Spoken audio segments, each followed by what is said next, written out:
Finally আমরা চলে এসেছিলাম পুরুলিয়াতে। আমরা প্রথমেই গেছিলাম অযোধ্যা পাহাড়ে। তো আমরা আমাদের গাড়ি নিয়ে অযোধ্যা পাহাড়ের উপরে আস্তে আস্তে উঠতে লাগছিলাম। আর যেহেতু আমরা এখানে প্রথমবার এসেছি, তাই আমাদের গাড়িটা কোথায় পার্কিং করব সেটা আমরা এখানকার গ্রামবাসীর কাছ থেকে একটু জেনে নিচ্ছিলাম। গাড়ি রাখার জায়গা আছে? হ্যাঁ হ্যাঁ পার্কিং এর জায়গাটা কোথায়? পার্কিং এর জায়গাটা কোথায়? লসটা হ্যাঁ হ্যাঁ ওই আগে আগে আগে আছে? কতটা যেতে হবে? ও 2-3 কিলোমিটার। বললাম না আছে, পার্কিং এর জায়গা আছে। তো এরপর আমরা রাঙামাটির পথ, এখানকার সুন্দর সুন্দর মাটির বাড়ি এবং প্রকৃতির সুন্দরতা দেখতে দেখতে আমরা এগিয়ে চলেছিলাম। কলকাতার ধারে কাছে যে এত সুন্দর একটা জায়গা আছে, সত্যি তা আমি আগে কখনো ভাবতে পারিনি।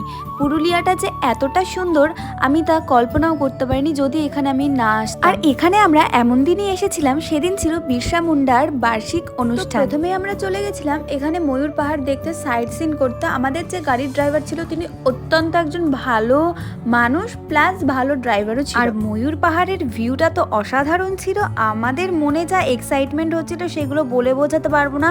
এখানে দেখো তোমরা, ভিউটা জাস্ট অসাধারণ। আর এরপর আমরা কোথায় গেলাম সেই সমস্ত ভিডিও নিয়ে আসতে চলেছি নেক্সট ব্লগে। তোমাদের সাথে দেখা হচ্ছে নেক্সট ভিডিওতে।